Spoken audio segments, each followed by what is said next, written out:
Again, this is the vice president of an administration that secured the release of their own accused trafficker for no reason other than the fact that he supported their campaign.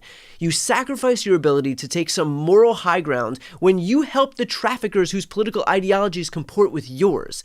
Now, let's get to the other issue here, because I know that the criticism here is going to be, why are you advocating for Venezuelan gang members? To be clear, I am not advocating for Venezuelan gang members. I'm advocating for due process. These people were all alleged to be gang members by the Trump administration. If they are indeed gang members, then prove it in court. If it pans out, deport them.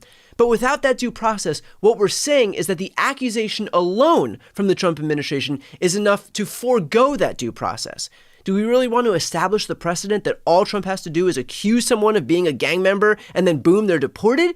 Do you really believe that this administration is acting in complete good faith and wouldn't include, non-gang members in their roundups, but then just claim that they're gang members as a pretense to be able to easily deport them?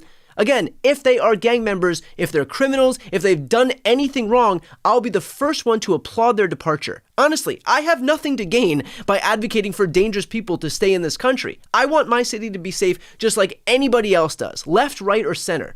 And I mean that. But we are a nation of laws, so we should follow them.